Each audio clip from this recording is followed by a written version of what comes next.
I'm so excited to be partnering with Cheffie on season 11 of the podcast. Cheffie is not just a platform, it's a dining revolution. It transforms the traditional dining model, giving chefs the power to launch virtual restaurants, set their own menus, prices and hours, turning every chef into an entrepreneur. Their platform liberates chefs from the confines of a fixed location, offering them the autonomy to craft their culinary destiny. For foodies, Cheffie is a passport to a world of flavours, delivering diverse cuisines directly to their doorsteps. It's convenience, variety and connection all in one place, just a click away. Today I'm joined by one of my favourite social media stars, Poppy O'Toole. The Michelin-trained chef jumped onto our feeds in 2020 and quickly became a huge success with her easy-to-follow, delicious recipe videos. As the self-proclaimed potato queen, Poppy has amassed a following of over 5 million across Instagram and TikTok. She is a regular on all of our favourite TV shows, such as Saturday Kitchen, Young MasterChef, and Cooking with the Stars. And she has an armful of cookbooks under her belt. Poppy's dry wit and down-to-earth ways is what I love most about her. And after this chat, I hope you'll love her too. Poppy, welcome to Crazy Sexy Food. Finally. This has kind of like been a long time coming. Yeah, I know. It seems like I haven't replied to you. I'm actually still waiting for an email from about 3 years ago. But then suddenly she's got a book to promote and now she wants to come on. No, literally, it's between my disorganisation and team of people going, you need to go on. I'm like, I know. It's okay. It's all right. You know, you're lucky that I love you. Totally. I would have cancelled you ages ago. But we have literally known each other for like 4 years. Yes. And what I love about particularly seeing you grow over the past 4 years is that we met at Taste of London. Yeah. And it was just as we were coming up COVID. Yeah. You came on. It was one of your first cooking demos, if not probably one of the first. Ever. Yeah, popular. And then I saw you again this year. I mean, I've seen you obviously since then, but I saw you again at Big Feastival. And it was just so nice to kind of like be back together again on stage after all this time. And with how it came back round, yeah. And I'm still working mashed potato. But it also shows that your USP and your message is very like, it's never changed. It's never going to change. But I could say so great again. But don't change. That's what we know about you. Well, I think I should probably update it a little bit. I even think of me, there's not just mashed potato. There could be a little bit of creative license in there. You do make other things. Going to get onto that in a minute.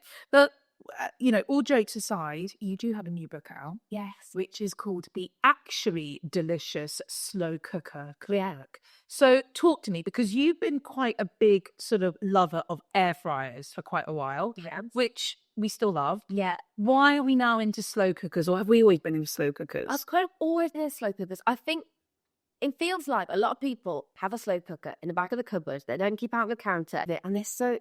Everything that I like to do now, coming from a chefy background, is convenience. Because in kitchens, we do use slow cooking as a technique. It's quite a big technique that we use. But it's normally in an oven, in a tray, foiled oven, braised for hours and hours and hours. Whereas we've all got this in our kitchens and we can use it. So it's just bringing some of those delicious recipes I love to do. And I do normally only remember once a year to do them, to the forefront and be like, this is what you can do. And it can be more than just 1 month's worth of stuff. And also the batch cooking, cooking for crowds, it's just so convenient. Okay, so the book is sort of all about looking at your slow cooker and having some nice recipes sort of to use with it. Yes. What sort of inspired the recipes and what is your favourite at the moment? Oh, okay. So I kind of called these books The Actually Delicious because... And this is something that I was, if the slow cookers on, you came home from school really early, you'd be like, oh, yeah, that's stew. Yeah. Yeah. There's so many more things you can do with it. And it can be far more exciting and it can be far more kind of new. So it's like tacos, it's spaghetti bolognese, it's hot pots, it's dauphinoise, it's puddings. There's so many more things you can do with it. So I just love kind of cooking those things that I like to eat, but then how can I make them in a slow cooker? So I love braised stuff. So I love a beef bourguignon. Oh, yeah. I love a coq au vin. I love all those things. Slow, low, tender, delicious.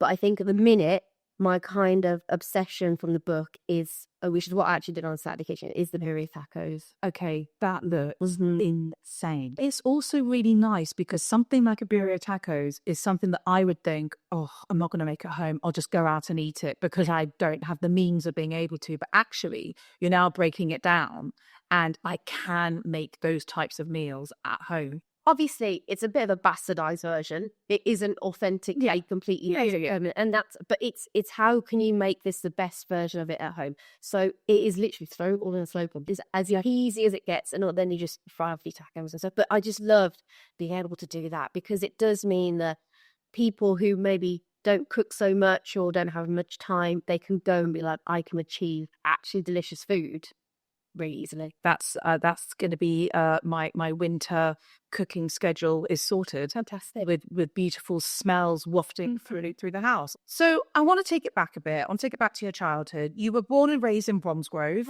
which is near Birmingham. I want to know what life was like for Poppy, but I want to know sort of through the eyes of food. Who was cooking, what was on the table, who was around the table. Paint the whole picture. So for the first 10 years of my life, my nan was the biggest food influence for me. And she was such a good cook, but she was obsessed. So I only got into cooking because I like eating. Yeah. So there's only ever one route for me. I jump eating. It's one of my favourite pastimes. Story of my life. Yeah. It's what I like all year, let's be honest. Crazy sexy food. Yeah, that's why we're here. Yeah. So she was such a good cook, and she would have millions of food books and cookbooks, and the TV was always on with all the food channels. There was Keith Floyd, there was Delia, there was Jamie when he came. There was just everything was on. And so I watched her kind of, and I know it sounds cliche, but we're not really the family to talk about things. We love each other and all that sort of stuff, but we're not like, oh, let's talk about how bad our day was. We showed love and affection and everything through food. That was just what it was. So every Sunday, my nan would make sure that my uncle and my mom were there, and we would have a Sunday dinner. It had to happen. So it was just our time. So food's always been everybody, family love.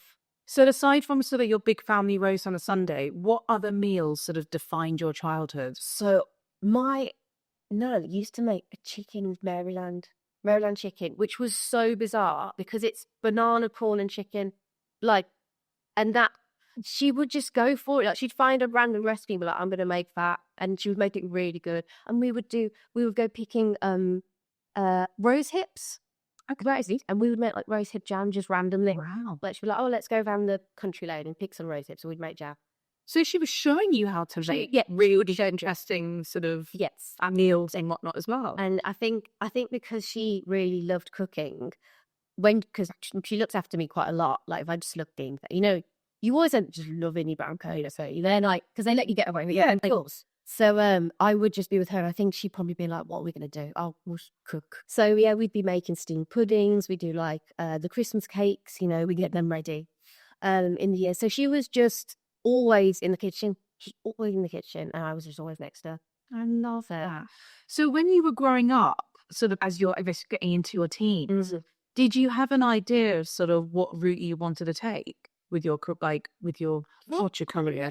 I really fought it against it, actually. I didn't want to be a chef because I knew what it was going to be like. I was a bit hyper aware that I wasn't going to see any of my friends, that I was going to have to be in a kitchen with a load of people that I might not like. I don't know if I'm going to like these people that I work with. I know it's stressful. I watched all the kitchen nightmares, Hell's Kitchen. I knew what it was going to be like. And I didn't even try to do anything else. I was just like, I don't think I want to do this. So I spoke to, what are those job people? Careers advisors. I was in absolute tears. They were like, what are you going to do? I was like, I don't know. And they're like, you like cooking? I was like, I don't want to do it. Literally in floods of tears, panicking, what are we going to do? But then I just started going to work, and I worked front of house in a pub, and I was like, oh, actually, this is quite fun. And I was speaking to my cookery teacher at the same time, and she said, you kind of not thinking about it. It is really social because you've got once you get a good team of people that you're working with, it is like hanging out with your friends all day. She's like, it is all day though. Yeah. So it was just, once I kind of was getting a little bit of freedom, being able to kind of work with people that I was enjoying working with front of house and getting experience and a bit of money, I was like, oh, actually, This isn't too bad. this isn't too bad. And the only thing that I've ever been good at is cooking. Cooking's always been what I've absolutely loved. Why am I fighting against it so much? So I gave in eventually. I was like, yeah. And so what was the route that you took? Because you're Michelin trained. Talk to me about those early years. Weirdly started off in a care home properly. So that was just, again, it's kind of, I was talking to a friend of a friend and she was like, yeah, I'm working in a care home and I go around and I do their like suppers. I was like, oh, that could be, you know, instead of going into a scary kitchen, going to that. And that was, again, just kind of solidifying how much food can mean to people and how much it can change someone's day if they have a good meal and a nice conversation. That was like, they all had Alzheimer's or dementia. And it was so kind of fulfilling, but also sad in a lot of ways. I'd go around with, it was instant mash and corned beef and baked beans. It had to, you know. Yeah. But it was having that time and seeing the difference it would make by going, oh, hi, I mean, James or whoever it is, how you doing today? Yeah, fine. And they even though the food wasn't great, they were still enjoying it, and it was still everyone sitting together and try. And that was like, oh, okay, this is quite. It can mean a lot to people, and it's not just about scary, precious kitchens. It can be like actually nice for people to sit down and eat. So I started off in the care home. Then I went to a pub, and in Bromsgrove, and I was front of house.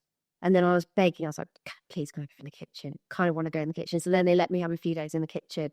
And I made a chocolate salted caramel tart or something. I took it in and I was like, we could put this on the menu. I was like, I'm just going to be cocky. Like, why not sit? That's the boo-boo. Shoot my shot. Yeah. And they were like, okay, cool. You can come into the kitchen properly. So then I was kind of in there.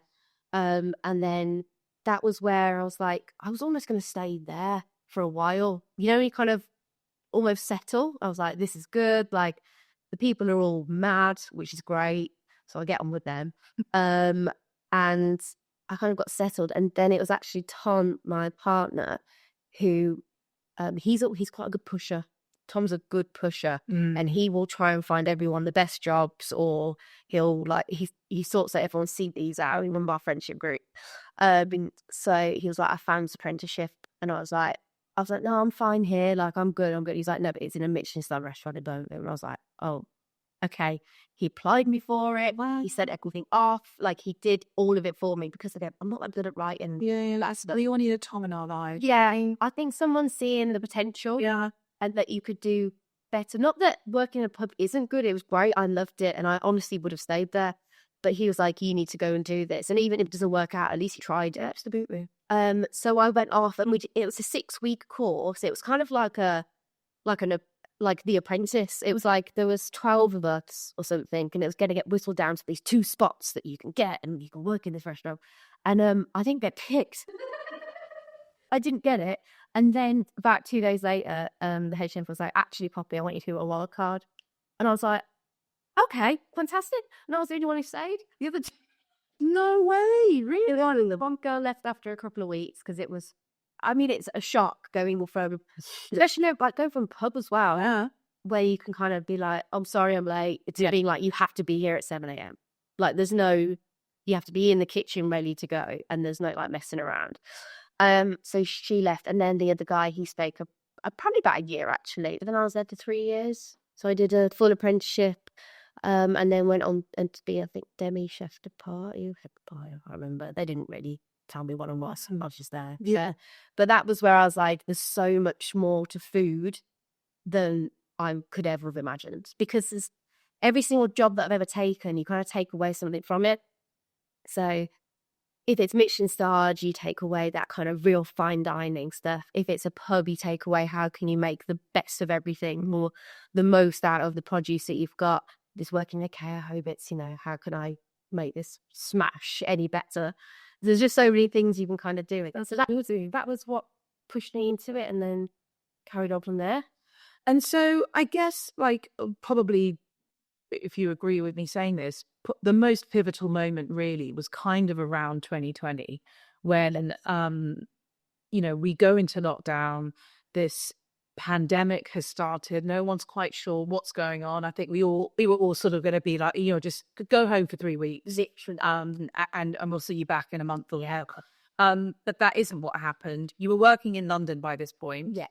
Where were you working at the time? So I was working at a female members club called the Albright. Yes, is there? I know it very well. It's gorgeous. Yeah, it's stunning. Gorgeous. I've done a little up there. Yeah, it's lovely. And it was, God, that was a shock, because I went from I was working in a bank before, in the kitchens in a bank. Oh, wow. So in JP Morgan, good. is Embankment. Well, we're out over there somewhere, which was kind of really chill in a lot of ways. Crazy, but chill. Yeah.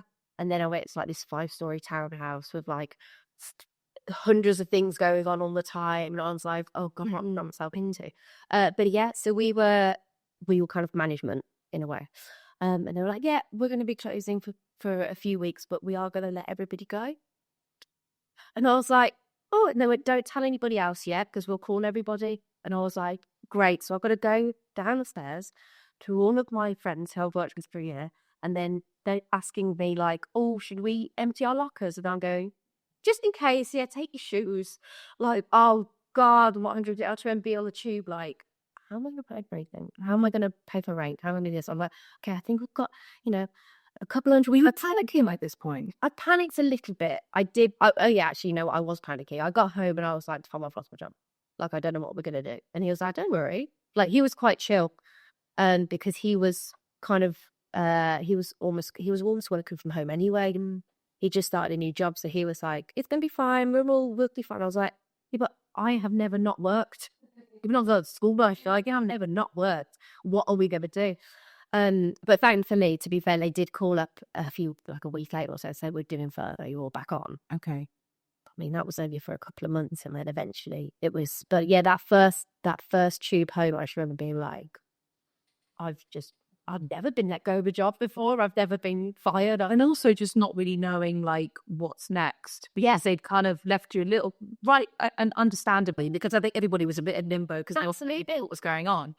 But I think what I find so fascinating about your story, and listen, there's a lot of stories, a lot of people's lives changed for the better, and some maybe not so for the better, but a lot of people had amazing sort of moments during what was a really difficult time. And you started filming videos for social media. By this point, had you moved back in home by this? So it was so we were living in East London, but I called my mum and I was like, because I had 2 dogs at the time. And I was like, Mom, can we just come back to yours for a bit? Because I had a garden. Yeah. And I was like, so we just it was just moved back for a few weeks. Yeah, no, I know. My husband and I did that. Yeah, to be for a couple months, and we were there for a year. Oh, big. Although we could only do 6 weeks. Yeah, I mean, to be honest, listen, I'm very grateful that we were given because we had actually we were trying to look for somewhere to buy, and we'd given up our rental, so we were kind of great. Yeah, so the timing, that's good. Everything timing is really great. But I guess in such a short space of time, your life has completely changed. I want to talk about that trajectory because, I understand there's peaks and troughs and everything. What goes on behind the scenes is not necessarily what we see on social media and whatever. But just talk about sort of from those first few moments of sort of doing these videos and how and at what point did you realize, gosh, I think I'm onto something? So we were back home. My little brother and sister were only young at that time, so 12 and 10, something like that. They were little, and they were on TikTok. And someone came up cooking, and I was like, okay, interesting. Tom was already kind of working social media as well, so he was like, you need to be doing this. And I was like, oh, I can't be arsed. I was like, I'm having a break. I've been out to cook and do it. And he was like, go, just if you make dinner, because none of my family had ever tried my cooking before, because I've never been at home. Okay. So he's like, when you make dinner, just record something. Or and Trixie, my little sister, said, oh, can we make some churros one day? I was like, yeah, no worries. So I just recorded what we were kind of just doing or making. And then I had there was a few comments of this was amazing for today. I'm a key worker and I made this tomato sauce. My family, they loved it. And I was like, oh, there's a whole other way to connect with people through food, which is what I was doing in restaurants and what I loved, but online. And I was like, oh, okay, so I can actually show people love through food, through a phone, through videoing. So then that kind of was like, actually, it's a bit of a hobby. And I was still looking for jobs as well. I was applying for Universal Credit, but couldn't do the forms right. I'm really bad with forms. I was applying to work at Iceland as well. Again, couldn't do the forms right. It was a nighttime job, and I kept ticking the box saying I didn't want to work at night. Stupid. Literally saying I'm not happy with working those hours, but I was applying for that job. Because I am stupid when it comes to Well, not stupid. when it comes to stuff like that. Before, well, I cannot. Okay. So, when eventually we came back to London, I was still doing videos, and I was doing a series which was what a chef eats in a day, and it was like breakfast, lunch, dinner, recipe video. So it was a lot. So it was that recipe video. The what a chef eats in a day video would come out, and then I'd do a recipe video for the breakfast, a recipe video for the lunch, and a recipe video for the dinner. So much content was going out. And I realized that if you do stuff every day or 2 videos a day, you're getting seen more and more and more. And eventually, And this was this just on TikTok at the time? Just on TikTok. Just TikTok. I didn't have a TikTok before that either. And I had Instagram, but it's literally like a few of your mates. Yes. But as soon as I started doing TikTok, I did change my Instagram handle to Poppy Cooks as well. Okay. Foreseeing maybe, or just I just thought, oh, if someone goes on there, they want to find me. I don't know. Yeah. I just thought it was a good idea. And so eventually a brand got in contact. I remember it being, I think it's vegetarian of something, and they were like, oh, would you do a video for, I think it's like 100 quid. And I was like, absolutely. Yes, I'd do a recipe video. And then I was a bit like, and then there was something like a Sun article that was about a hash brown that I did, and I was like, actually, there's like, why the hell do people want to see this? But fine. So I kind of realized that there might have been a gap in the market for a trained chef, a female trained chef, doing something. And I kind of was like, maybe I should try putting everything into it rather than it just being like something to do. Yeah. And that's where it kind of, And sort of here we are. But in those early days when you were sort of, I'm not even quite creating, because you were just sort of doing it. yeah. I mean, what was the setup? Was someone filming you? Did you sort of, was it one of those things where you just went onto Amazon, bought a tripod, figured it out as you were going, you were literally I finding just had my phone in front of me, and sometimes I just, oh, brilliant. sometimes I put it into the chest area, Yeah. and then rest it on my chin so that you could see those CMB. That's, if you go back and watch these, they are shaky and terrible. See, this is what I know. But it's me and having front towel. This is what should be someday who's unemployed, hungry, and trying to be healthy. That was my like tagline. Hey. And then it would go into the cooking. And then I think on one of them I'd like, I've gone to IKEA today. Maxton, going to IKEA. Like, it would just be a little bit of a lobby sort of thing. Or what point or which video would you say it was that kind of, I kind of want to use the word viral, yeah, but sort of, where was the turning point? The turning point was, it's potatoes. Potato seamlessly brings me on to the next chapter of this conversation. It was 2 different videos that we've taken on. So the first one was a Mackey's hash brown, which when they put out on like their Twitter or something, like, this is how we make our hash browns if you can't get them, which is like an egg and a potato. So I just recreated it and put it in the thing. And then that was like the Sun picked that up, and it was all on Snapchat or something. And then that kind of then went on to the next bit, which was I did some crispy cubes potatoes. And all the videos were doing fairly well, like 10,000 views, huge, massive for what I thought it was. And then these crispy cubes got like 1 million. And I was like, crispy cubes potatoes wasn't even a dish. I just did the crispy cubes of potatoes. That was 1 million views. And I was like, right, that if that's done so well, why has that done so well? So the week later, I did another potato recipe, and then that got like 150,000 views. And I was like, there's a trend here that's happening that people love potatoes. And I kind of got it down to butter, potatoes, and salt. Like, this is what people want to see. And that was what began everything, really. I mean, I find it fascinating. It's wild. I mean, let's talk about the potatoes, because really you owe a lot to potatoes. You know, like you just said, these were the videos that were suddenly doing very, very well. Again, this is just a few months into this sort of new pathway. Yeah. What is it about potatoes that you love so much? Where do I start? Yeah. Where do you begin with that? Because I just think they've been they've been in most people's lives for their whole lives, but there's accidentally, subconsciously, I don't know where it started, but I have always made potatoes. So that is some rubbish sentence. No, but I get it. Even in restaurants or where I was at work, I would be on potato prep. So where I learned how to do my fondant potatoes, I would be doing that in trays, huge batches. I'd be doing the chips. It was always like, oh yeah, Poppy will do potatoes. I don't know why. It was just preparing me for this. It was completely. It's like the origin story. No, totally. I mean, listen, I love potatoes. I think they are sort of like the best thing ever.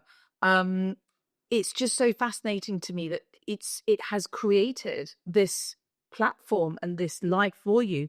What's your favorite potato recipe of your own? I think it's my white wine and shallot roasted potato crumbles. So you do a white wine reduction with shallot, Okay. and garlic and rosemary, thyme, those sort of things. A little bit like a morse marnier, sort of thing. Yeah. And then once you've got your roasted potatoes, you toss a load of butter into the sauce to make like a reduction, reduction. And then you toss the potatoes in it, and it's like funty, winey, buttery, crispy, fluffy roast potato. Oh, it's really beautiful. What is your tip actually for a good roast potato? You've got to pick the right potato. Yeah. So I would always, just for ease, Maris Piper. Yeah.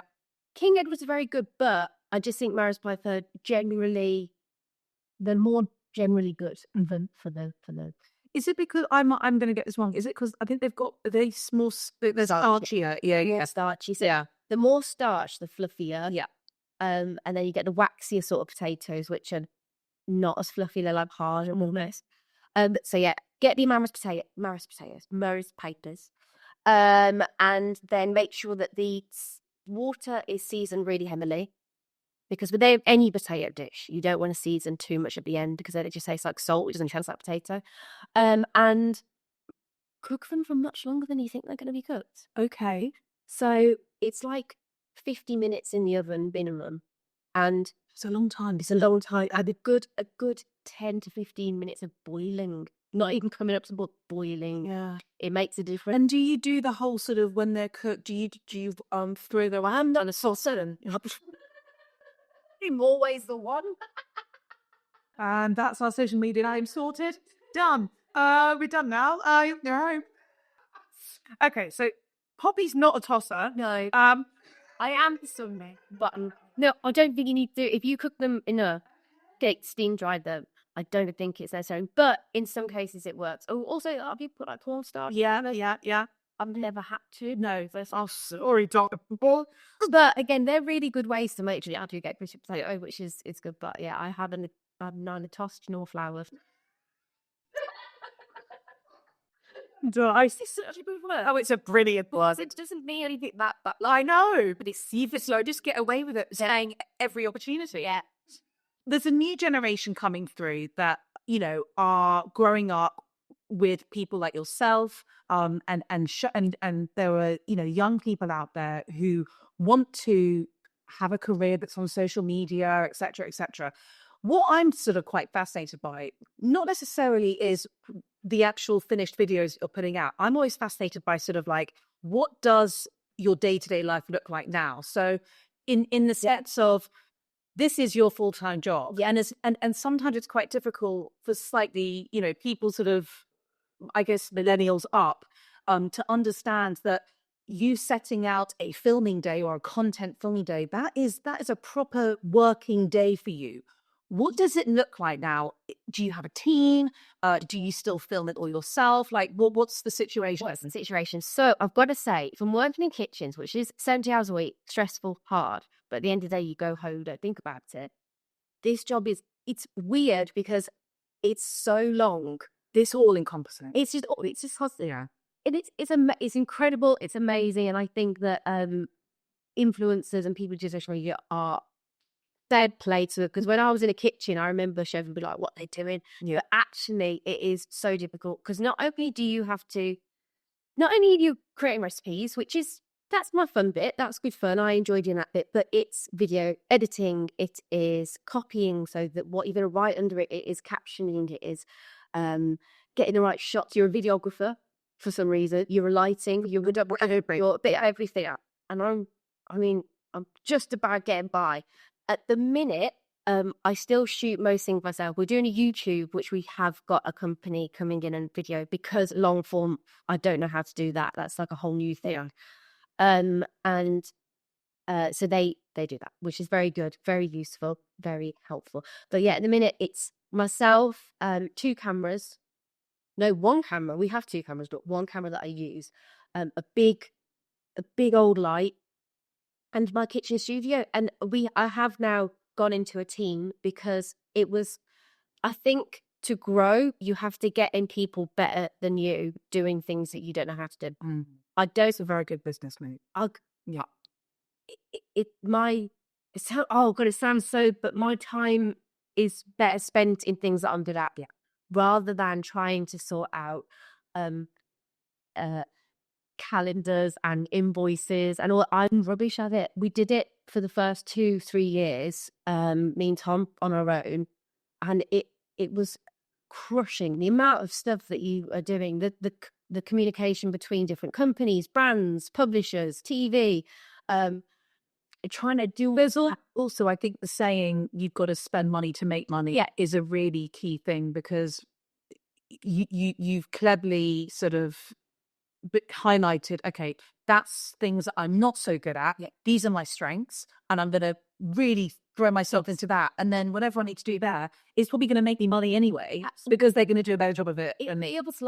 It feels like, oh, I'm paying salaries when I did it before. But actually, no, it's about being able to have a bit of freedom, have a bit of time, do better at what you're best at. Absolutely. And that has really helped. So I now have I never know what to call her because she's amazing. She's like my food assistant, food creator, recipe developer, Kat.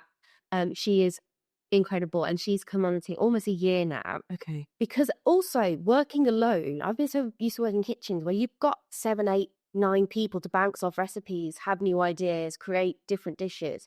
I've been trying to rack my brain through what we can do, and having someone else who's from a kitchen background, who works in food as well. We've been able to develop new dishes, and she can help with recipe testing, book testing, all these sort of things. So it's been amazing. And then how do you decide what recipes? Well, I guess you're obviously filming the recipes that you're developing and creating, but how do you know what recipes you want to film or the recipes that you want to make? And are you thinking in your head when you are creating these videos for TikTok, Instagram, whatever, are you thinking in your head, how am I going to make this go viral? Or are you just thinking, I want to make something good, let's see what happens? To begin with, I was very caught up on, I want it to be viral. I want it to, as long as it gets over 100,000 views or 10,000 likes, I'm okay with it.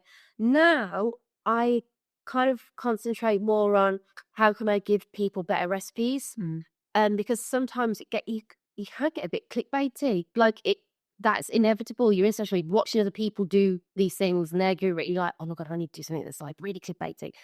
And that was the first year or so. I did the watermelon steak, which was delicious, but it was for the whole point of it, to get people arguing and talking about it, which is valid. So now it's definitely more on kind of, what do people want to see? What do people want from me as well? What's my community wanting?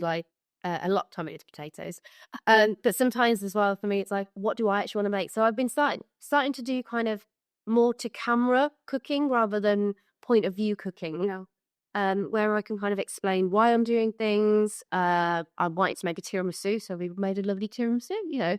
This is a bit more about what I want to do and what people might want to see. I love that. And also you've kind of built the community now. Yeah. So maybe that gives you a bit more scope to be able to slightly diversify a little bit, Absolutely. In terms of when you're at home, cameras are down, whatever, what are you cooking? What's the specialities? Oh my God, I'm so bad.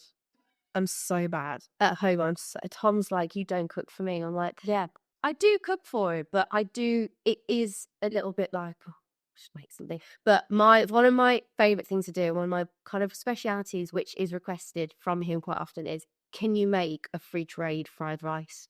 It's like 10 minutes max. Yeah. And I know it's bad. I'll microwave rice. Yeah. Other bind. Yeah. Packet. Yeah. And I always do the combination of soy sauce, honey, ketchup, Shaoxing cooking wine, fish sauce, and a little bit of sushi vinegar as well. That's my little like fried rice flavour. And then I just go through the fridge. What have I not do? Ham, egg, like anything. Everything goes. Anything. But because it's so quick, and because I like shoveling food, quite aggressively into my mouth. So you can just spoon it like one after the other, and it's all chopped the same size. Yeah, that's one of my favorite things. But if I'm trying to actually cook nicely for somebody, I will end up doing, and it's very on brand, but I'll do like braised something. I love, even when I worked in kitchens, if I was doing menu, it would mainly be a lot of like pig's cheek braised. It would be like short ribs braised. So Yeah. On the Sloman note, lovely. When you're out and about, where's some of your favourite restaurants? Okay, so in Birmingham, I love the place called Bonehead, which is fried chicken wings. I just love chicken wings. Yeah. I love chicken wings. They're one of my favorite things. You can put so many flavors out. Yeah. You can just suck them up bones. What would you say? Nibble off the bone? So that's one of my favorite places. And also, I'm kind of like, I like that messy face food. Okay. Chicken wings, burgers. Who does a good burger these days? There's Hanbao in Worcester is really good. Okay. And it's kind of like Asian inspired. Yeah. Or Hanbao, yeah. Hamburger sort of thing. And then in terms of like Londony sort of based, I went to Asma Party the day. I love Asma. Yeah. That was Yeah. one of the best meals that I've ever had. So good. It was so good. And also the cocky teas. Delicious. The cocky teas were bloody good. And I had the non-alcoholic ones. They're really nice. Nice. Okay. We want to talk a little bit about TV because you just seem to be everywhere at the moment. Every time I turn on the TV, What do you get away? I cannot get away from you, Poppy. What did I do? Someone's called me BBC's pet. What school pet? Teacher's pet. BBC's teacher's pet. And I was like, yeah, I'll take that. That's not a bad thing to be. So, I mean, obviously you do a lot of stuff with like Saturday Kitchen. I'm currently keep seeing reruns at the moment of Cooking with the Stars. Yeah. I mean, talk to me about live TV. I've sort of, had my fair share of it. I love the adrenaline of it. How do you feel about it? I'm going to say I don't get an adrenaline rush from it anymore. Okay. Oh, she's so professional. No, it's because I've already sworn on it. And I'm like, well, what else can I do? It's not much worse. Are you talking about your Saturday Kitchen moment? Yeah. So, do you know what's really funny about that moment? I was watching it live that day. Okay, yeah. And I'd never heard the word before. Me neither. It's gone down in history. Yeah, it's one of the best things that I've ever accidentally done. But did you know the word? No, never had the word. So you just came out. No, I was thinking of whimsical. No, whimsical. You see, that's the thing. Shit. Why? Basically, it was just banging. I knew it was whim. Whim. It was something I just couldn't get to it. Yeah. And no, I mean, it was honestly. I learned it, and I can't believe I said it about 4 or 5 times. No, it was brilliant because you could just see Matt's face. Yeah. Because I think it was all a delayed reaction as well. Well, I remember seeing like smile a little bit, and I was like, oh, I don't know what's good. And then I could see Helen, the knackered mother Warren. She always had her hand, she was like her shoulders were going. I was like, what's happened? And I was like, I feel carry on. And then he started saying like, oh, we just want to say sorry. And I was like, oh no. You turned and you were like, oh, have I said something wrong? I was like, I'm getting cancelled. I thought, what have I done? What's going on? And then I was like, no, I just need to present the food now. Because if I start panicking, everyone goes, you're really out. Yeah. So I was like, let's just present the food and then I'll find out something must happen.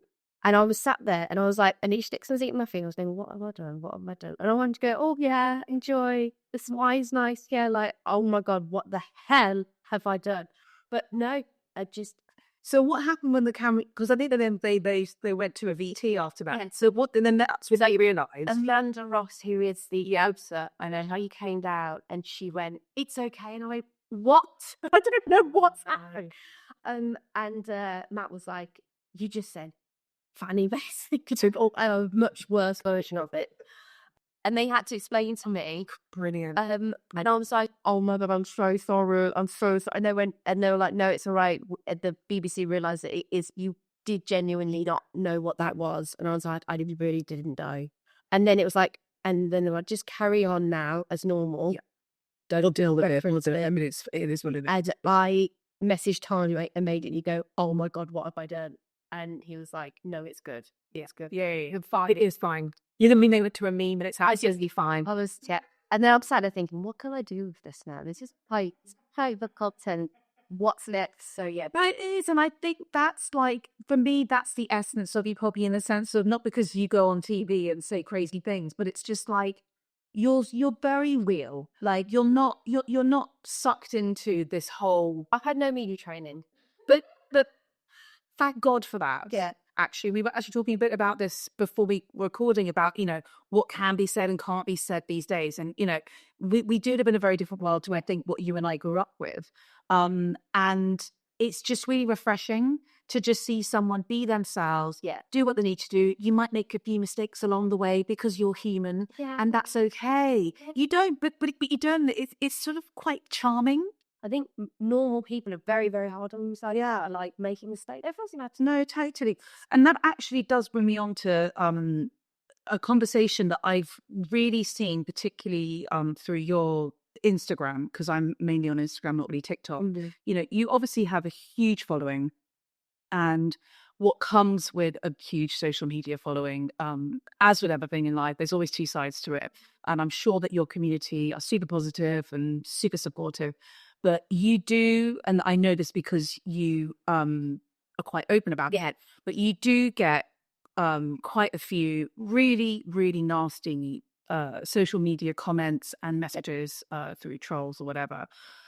I feel like the approach that you take is beautiful because you respond to a lot of them in a very nonchalant sort of, hope you're having a good day. Yeah, well, thank you for your concerns. I'll take note.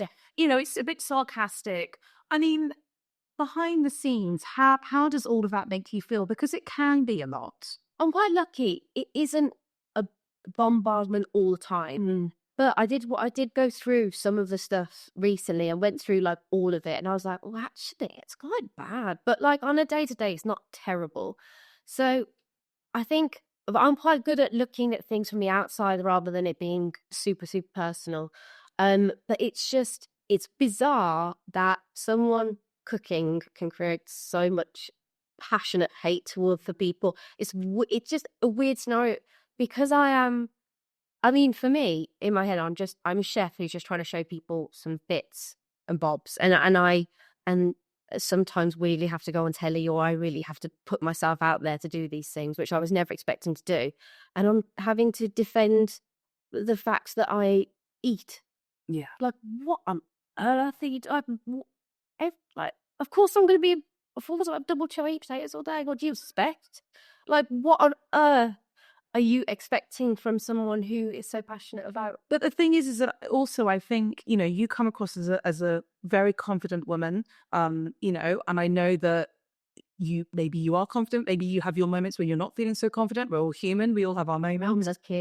I'm like oblivious to everything. But I think that's the beauty of it. And I think that unfortunately, people like yourself who are just quite natural and down to earth it's gonna be like what's the word, catnip to people who perhaps don't feel so great about themselves and feel like they need to vocalize that to said person, well, that's to validate their own life. One of the reasons why I'm so I want to be on it and get back at them a little bit and show them that it is wrong, put the mirror up, that's what you're doing is wrong, because I am lucky that I I've, got people around me who have never noticed anything about where I cook, where I eat, where I look, or whatever, like anything like that, what these people would like to say.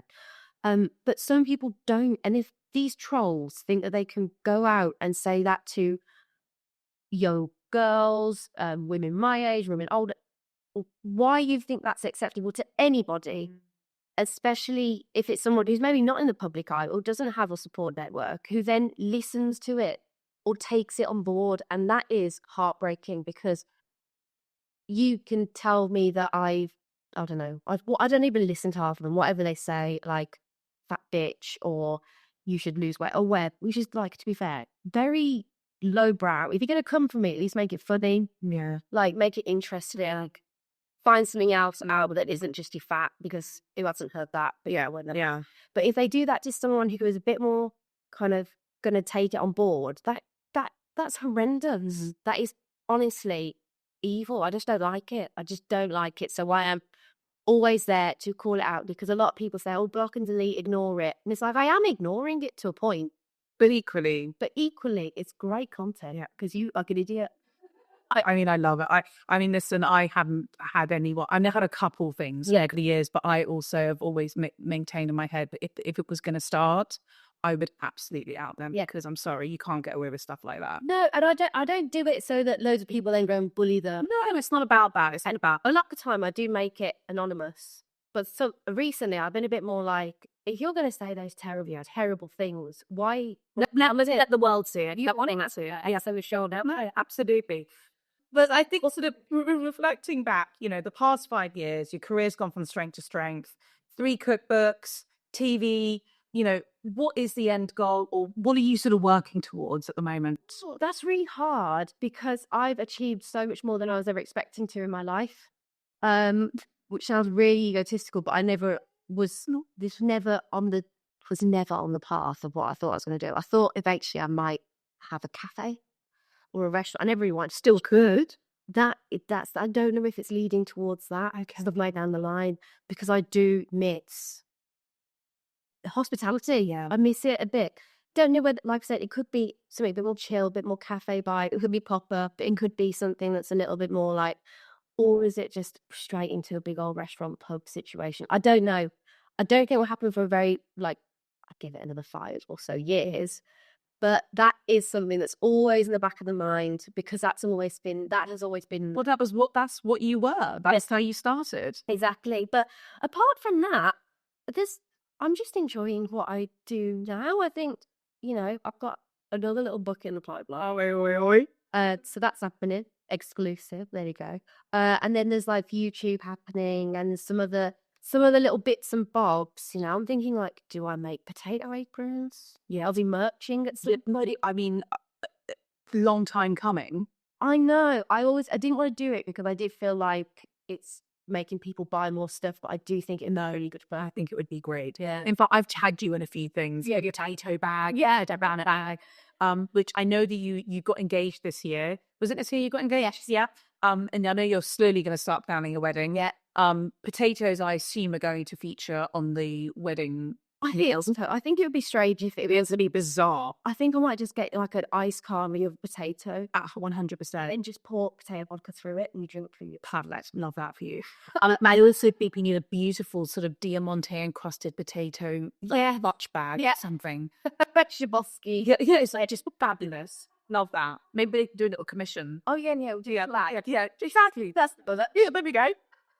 I love it. Are you going to walk down like a potato sap or something? Yeah, I was going to walk down to, what's that Matt Lupus's song? Thank you, baked potato. That'll be me walking down. Oh, God. How come I'll be invited to this wedding? You will be like, I'm sorting everything. I'm just doing I'm doing all outfits, everything. I'm dealing with everything. I'm just now starting to become head of fashion. Just want to argue about some of these situations. Okay, I've finished my conversations with a few quick 5 questions. Are you ready? I think so. Okay.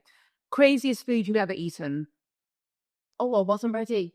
I am not ready. Craziest food. Is it weird coming to that? Yeah. I've really whatever you want. We're in Spain once. We had this kind of like cheesy, savoury, sweet dessert, and it was rank.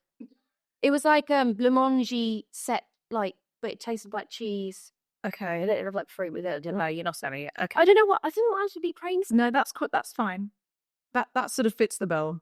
Okay. We can come back to it if you want to. What has been your most memorable meal?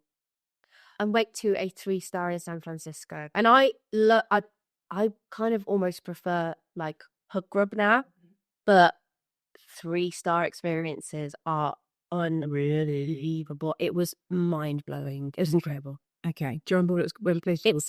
It's Dominique Crenn, so she's a female chef, and it's I can never pronounce it. Atelier. Atelier? It's French, isn't it? I can't remember. Okay. But yeah, Nice. gorgeous. It's all she's pescatarian. It's all Oh, lovely. Okay. My favourite snack of all time is a packet of crisps. Oh my God. Good. What is your favourite flavour of crisps? salt and vinegar. Okay. I love anything salty and sour. So that's I could have vinegar on everything. So are we talking on brand like a potato crisp, or are we talking? Oh yeah, So are we talking like a Walker's? yeah, but also disco, good for salt and vinegar. That's a good one. Really getting into your ulcers. Yeah, I want to be in pain. Yeah. No. You were very much on the same page. Have you tried the Co-op Chardonnay vinegar? Oh, they're good. They are good. They burn. Oh, I love it. Have they got the skin on still as well? No, they don't. Well, they just got a great crunch. I mean, Yeah. I'll do a whole bag Yeah. easily. I like squares as well. Yeah, lots of. But their flavours is become a little weaker. Yeah. No, what a shame. What food sums up happiness for you? I think happiness would be something. I love tapas. Okay, nice. Spanish vibes. I think that sharing little bitty bits and Yeah. Okay. If you had to have one style, I don't know why I'm using the word style, of potato forever, what would it be? chips. Okay. Roast potato's my favourite. Yeah, but I don't think I could live without chips. Okay. How do you like your chips? Are we talking like a French fry? Are we talking Chunky. Okay. A triple cooked beef fat chip, Okay. like crispy on the side, falling apart, fluffy. Not a lot though, making it into squares. No, I want all the ridges. Mhm. And yeah, triple cooked, and That's you for life. yeah, because I always thought roast potatoes, and I do still think roast potatoes is probably one of my favourite ways to eat them. But every single meal that I go for, I was like, oh, side chips. Yeah. Like, I love them. You just love chips. I get it. Instagram or TikTok? Ooh, for working on or for just watching. However you like. Do you think that's because that's sort of where everything starts? I just got brain rot. I love it. I just love scrolling and going. Yeah. I love it. And also, yes, I do owe TikTok probably to my whole career. Yeah. Okay. Final question. Live to eat or eat to live? Live to eat. Really? Yeah, that's my whole life. Just like Yeah. people who eat to live, I do feel sorry for, because you haven't had the yet. Yeah, someone hasn't bought you. No, I said that because my partner, his mom and dad used to. I said, this is not right. This is not okay. No wonder you think that I'm a good cook.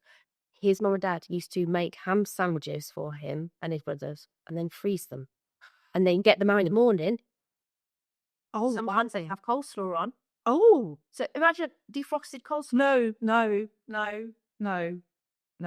That's okay. That's eating to live. Okay, you know what I mean? But I need to get him on the podcast. Oh, Poppy, how can we not love you? Thank you so much, honestly. And just really interesting to finally have the time to really just kind of dissect everything that's happened over the past few years. I wish you nothing but success. Long live the potato queen. Long live all the words that you're not allowed to use on TV. And thank you for not being a tosser, I guess. Sexy with blood. Thank you so much. Thank you. Until next time. Thank you for listening. If you love what you hear, please subscribe and review. Don't forget to follow me on Instagram @CrazySexyFood. Until next time, bye.